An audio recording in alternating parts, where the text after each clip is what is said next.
పూజ్య గురుదేవులు పండిత శ్రీరామశర్మ ఆచార్య అంతరంగ జీవిత చరిత్ర ప్రజ్ఞావతార కథామృతము 4వ భాగము. నా జీవితంలో జరిగిన చమత్కారములు వెనుక ఉన్న రహస్యము. తెలుగు అనువాదము మాస్టర్ ఆర్కే. గత 60 సంవత్సరాల నా జీవితము అలౌకిక సంఘటనలతో కూడిన దైవీ చేతనత్వం యొక్క మార్గదర్శనములో నిర్దేశింపబడిన ఎటువంటి కథాగాథ అంటే దానిలోని అనేక పక్షములను ఇప్పుడు కూడా జనసాధారణములో బహిర్గతము చేయకూడదు.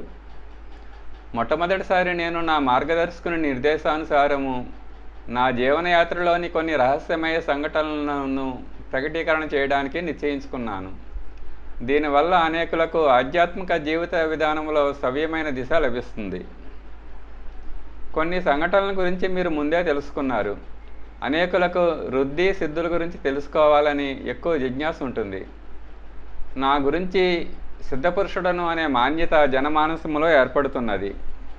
నేను ఎంత కాదన్నా మరియు ఆధ్యాత్మిక దర్శనము యొక్క సత్యమును అందరి ముందు ఉంచిన నేను ఒక చమత్కారి సిద్ధపురుషుడను అనే భావన అన్ని వైపులా సంవ్యాప్తమై ఉన్నది. ఈ వసంత పంచమి పర్వదినాన నా జీవనగాథను ఒక తెరచిన పుస్తకం వలె అందరికీ తెలియజేయమని నిర్దేశము ఇవ్వబడినది. తద్వారా అందరూ చమత్కారాలు మరియు వాటికి జన్మనిచ్చే సాధనాశక్తి సామర్థ్యములతో పరిచితులు కాగలరు. వృద్ధులు మరియు సిద్ధులు అంటే ఏమిటి అనే విషయంలో నా దృష్టికోణము చాలా స్పష్టంగా ఉంది. అది శాస్త్ర సమ్మతము మరియు తర్క ప్రతిపాదనలతో నిరూపించగలిగేది. నా ప్రతిపాదన ఏమిటంటే ఆధ్యాత్మిక సాధనలను యోగాభ్యాసము మరియు తపశ్చర్య అనే 2 భాగాలుగా విభజించవచ్చు. ఇందులో తపశ్చర్య ప్రత్యక్షమైనది, యోగాభ్యాసము పరోక్షమైనది. తపస్సు శరీర ప్రధానము, యోగము మనోప్రధానము. వీటి సాధనా ఫలితాలు కూడా వేరువేరుగా ఉంటాయి.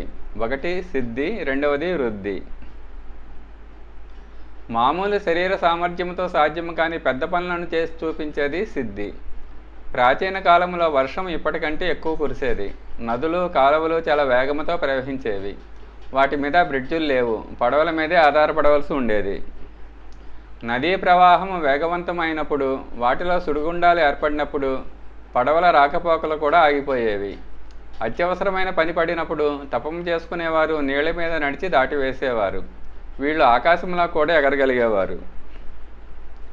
రావణుని సభలోని సభాసతులందరూ కలిసి కూడా అంగదుని కాలు కదపలేకపోయారు. ఇది ఒక విధమైన సిద్ధి.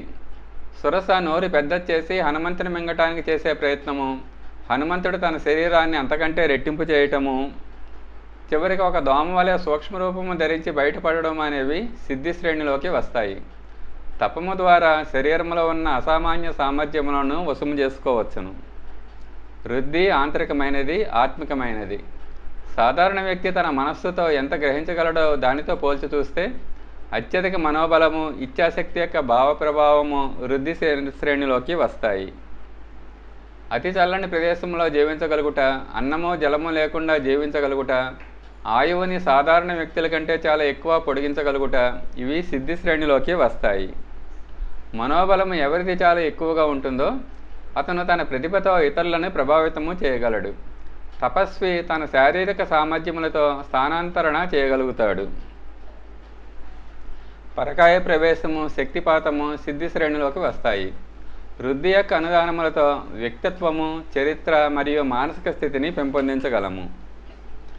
ఎవరి వద్ద వృద్ధి యొక్క బాహుళ్యము ఉన్నదో అతను తన విశేషతను స్థిరంగా ఉంచుకుంటూ ఇతరులకు కూడా తన అనుదానాలను ఇచ్చి వారికి లాభము చేకూర్చగలడు.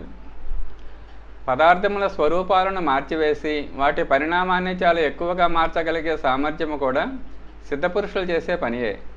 సాధనతో ఇవన్నీ కూడా సంభవమే. వృద్ధి సిద్ధులు ఎన్ని రకాలుగా ఉంటాయి, వాటిని ఏ విధంగా పొందగలము, వాటి ఉపయోగాలు ఏమిటి, వాటి వివరణ యోగ గ్రంథాలు, తంత్రములు, విజ్ఞజనుల ద్వారా నేను తెలుసుకున్నాను. ఎలా ప్రయోగించాలో కూడా అనుభవంలోకి తెచ్చుకున్నాను. కానీ నేను వీటిని ఎప్పుడూ ప్రత్యక్షంగా ప్రయోగించలేదు. నిజానికి వీటి అవసరం నాకు ఎప్పుడూ కలగలేదు. నిజానికి ఏ రోజైతే నాకు గొప్ప మార్గదర్శకుని సాక్షాత్కారమైనదో ఆ రోజు నుంచే నా కోరికలన్నీ సమాప్తమైపోయాయి. ఇక ఆ రోజు నుంచి నాలో ఒకే ఒక ఆశంక మిగిలింది. అదేమిటంటే మార్గదర్శక సత్తా యొక్క సంకేతము ఎప్పుడు ఏ నిమిత్తము కొరకు లభిస్తుందో దానిని పరిపూర్ణ తత్పరత తన్మయత్వంతో పూర్తి చేయగలగాలని. ఆదేశం ఎప్పుడు లభించినా దానిని పూర్తి చేయడానికి కావలసిన సహాయకులు, సాధనలు, విధి విధానాలు ఏవేవి అవసరమో అవి నాకు అవసరమైనప్పుడల్లా నిరంతరము లభిస్తూ ఉండేవి. వృద్ధి సిద్ధి అవసరము దీని కొరకే కదా. వాటిని నేను ప్రయోగిస్తే వ్యర్థ అహంకారం ఏర్పడి వ్యక్తిత్వము పతనోన్ముఖము అయ్యేది. అందువల్ల వృద్ధి సిద్ధుల ఉపలబ్ధుల కొరకు విధి విధానాలను తెలుసుకొని వాటిని ప్రయోగించే విధానం తెలిసినా వాటిని ప్రయోగించే అవసరం రాకపోవట నాకు మేలే చేసింది. అతిశయ దుష్కర పనులు వాటంతట అవే జరుగుతూ వచ్చాయి. దానిని భగవంతుని అనుగ్రహముగా ఆదేశముగా చెప్పి నేనేదో చాలా ప్రయత్నం చేశానని గొప్ప చెప్పుకోలేదు. ఆ అహంకారం తెచ్చుకునే అవసరం ఎప్పుడూ రాలేదు. ఇది మంచిదే కదా. నా వ్యక్తిగతమైన ప్రణాళిక ఏమీ లేదు, అందుకని సిద్ధులు సంగ్రహించుకునే అవసరం లేదు. దివ్య ఆదేశం లభించినప్పుడు దాని పూర్తి కొరకు ఏమేమి కావాలో అవి కావలసిన పరిమాణంలో అన్నీ లభించినప్పుడు వ్యర్థంగా సిద్ధి సాధన ప్రయత్నం ఎందుకు చేయాలి? వృద్ధి విశుద్ధ ఆత్మికము, దాని గురించి ఇతరులకు చెప్పవలసిన అవసరమే లేదు. ఎవరూ దానిని చూడలేరు, తెలుసుకోలేరు, పరీక్షించలేరు. అవి నాకు లభ్యమయ్యాయి. మగవాడు బెల్లమును నిరంతరము ఆస్వాదిస్తున్నట్లు నేను వాటిని నిరంతరము అనుభవం చేస్తూ ఆనందమగ్నుడనయ్యే పరిస్థితులు నిరంతరము లభిస్తూనే ఉన్నాయి. సిద్ధపురుషులకు స్వర్గము, ముక్తి అనే దైవీ అనుదానాలు లభిస్తాయి. స్వర్గము ఒక స్థానం అనే లోక విశేషము నేను ఎప్పుడూ నమ్మలేదు. స్వర్గము ఉత్కృష్ట దృష్టికోణము. నేను చేసే ప్రతి కృత్యములో ఉత్కృష్టత ఆదర్శము కలిసే ఉంటుంది. సర్వత్రా ఈశ్వర సంప్రాప్తియే దృష్టిగోచరమవుతుంది. ఈ ఆనందమునే స్వర్గము అంటారు. అది నాకు నిరంతరము లభిస్తుంది. దుశ్చింతన దుష్కర్మ స్పర్శే లేనప్పుడు నరకం ఇంకెక్కడ ఉంటుంది? ముక్తి భవబంధనాల నుంచి లభిస్తుంది. వాసన తృష్ణ అహంతను భవసాగరము అన్నారు. లోభము చేతికి సంకెళ్ళని, మోహము కాళ్ళకు పడే సంకెళ్ళని, గర్వమును మెడకి వేసే బరువని అంటారు. జీవుడు వీటి ద్వారా బంధింపబడి ఉంటాడు. నా శిరస్సు మీద గురుదేవుల దిశానిర్దేశనము, దాన్ని కార్యాన్వయం చేసే ప్రయత్నాలు ఎలా ఎక్కి ఉంటాయి అంటే ఈ మానసిక శత్రువులను పిలిచి వాటి నిమిత్తము ఏదో చేయటానికి సమయమే లేదు. ముక్తి కొరకు ఇతరులు తమ మృత్యువు కొరకు ప్రతీక్షించాలి. కానీ నాకు జీవనము మరణము ఒకేలాంటివి. ఏ కారణం వల్ల జీవన్ముక్తి ప్రియముగాను మరణము అప్రియముగాను అనిపిస్తున్నదో ఆ భేదభావాలు జీవన సాధనతోనే తిరోహితమైపోయాయి. వృద్ధి ఆంతరికము, స్వ అనుభూతి వరకే దాని అవధి. ఆత్మసంతోషము, లోక సన్మానము, దైవీ అనుగ్రహము, ఈ మూడింటిని దివ్య అనుభవాలు అంటారు. ఇవి నాకు నిరంతరము అనుభవంలోకి వస్తూనే ఉంటాయి. అభావముల వల్ల అసంతోషం ఉంటుంది. కుకర్మములతో ఆత్మ ప్రతాడన ఉత్పన్నం అవుతుంది. ఈ రెండు నాకు లేవు కనుక ఇక అసంతోషం ఎలా ఉంటుంది? కర్తవ్యము, దాని పరిపాలన, ఆదర్శాలకి సమగ్ర సమర్పణ చేసిన తర్వాత ఎవరికీ కూడా అసంతోషజన్య ఉద్వేగము కలగదు. నాకు కూడా వాటిని సహించవలసిన పరిస్థితి రాలేదు.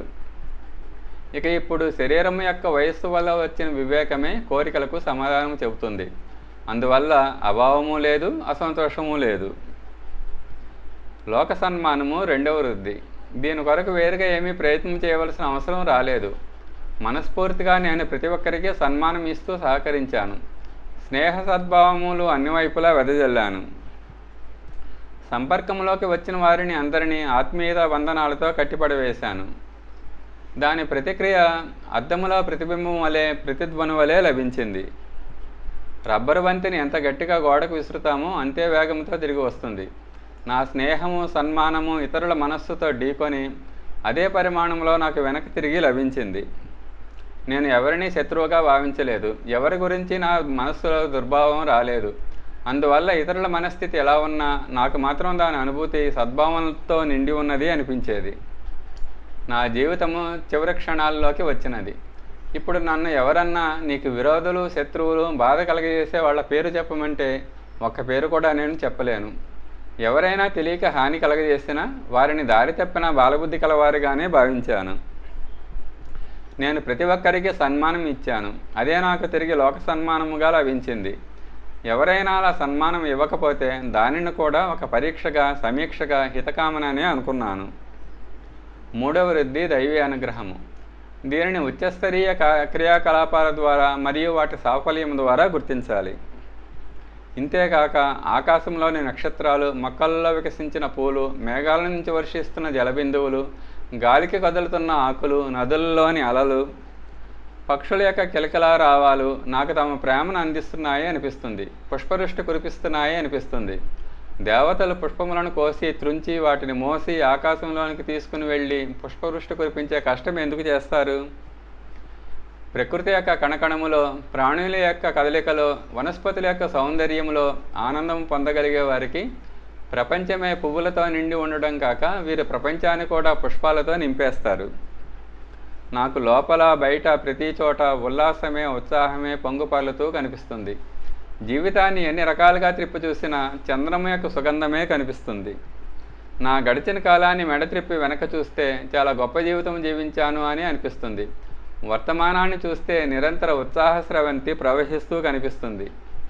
సుదూర భవిష్యత్తులో దృష్టి పెట్టినప్పుడు భగవంతుని దర్బారులో ఒక అపరాధిగా నించోవలసి వస్తుందే అని అనిపించదు. అక్కడ పరీక్షలో మంచి మార్కులు తెచ్చుకున్న విద్యార్థి వలె గెలిచిన ఆటగాడికి లభించే బహుమతులే నాకు లభిస్తాయన్న నమ్మకము ఉంది. నా ఆత్మ నన్ను ఎప్పుడు చెడ్డవాడివే అని అనలేదు. ఇంక ఇతరులు నన్ను ఎందుకు అలా అంటారు? ఎవరు ఏమి అన్నా తమ స్థితి యొక్క వ్యాఖ్య తమ నోటితోనే చెప్పుకుంటున్నారు. నాకు ఇతరులను ప్రశంసించటము, వారికి మర్యాద ఇవ్వటమే ఇష్టం. ఇహలోక పరలోకములో నాకు అవే లభిస్తాయి కదా. ఇంతకంటే ఎక్కువ మానవ జీవితం యొక్క సార్థకత ఏమి ఉంటుంది? ఆత్మసాధన చేసేవారు వారికి లభించిన వృద్ధి సిద్ధులను బట్టి వారి సఫలత అసఫలత నిర్ణయించుకుంటారు. నాకు దీని కొరకు వేరుగా ఏమీ ప్రయత్నం చేయవలసిన అవసరము రాలేదు. నేను బాహ్య జగత్తుకు ఏమి అందజేశానో నాకు తిరిగి అదే లభించింది. ఈశ్వరుని నేను విరాట్ బ్రహ్మగా దర్శించాను. విశ్వమానవుడిగా నేను అతన్ని ఒక క్షణం కూడా వదిలిపెట్టలేదు. అతను కూడా ఎప్పుడూ నన్ను ఒంటరిగా వదిలిపెట్టే నిష్ఠూరత చూపించలేదు. ఎక్కడ వార్తాలాపము జరిగినా దెబ్బలాట తప్పలేదు. రాముడు భరతుడు రాజసింహాసనాన్ని బంతిలాగా ఆడుకున్నారు, దెబ్బలాడుకున్నారు. ఏమని? నేను తీసుకోను, నీకు ఇస్తాను అని. భగవంతునితో నాకు కూడా ఇటువంటి దెబ్బలాటే నిరంతరము జరుగుతుంది. ఆయనతో నిరంతరము నేను ఒకటే అంటున్నాను, నీకు ఏమి కావాలి? నీ మనోరథము చెప్పు, నేను దానిని పూర్తి చేసుకుని ధన్యుణ్ణి అవుతాను. భగవంతుడు నాకు అంగరక్షకుడు వలె వెనుక ముందు నడుస్తూ సంరక్షిస్తున్నాడు. పైలట్ వలె ముందు ముందు నడిచి దారి చేస్తూ ఉంటాడు. నా యొక్క అంకితమైన ఈ శరీరము ఉడత వలె ఆయనకి సర్వతోభావేన సమర్పణ చేసుకుంది.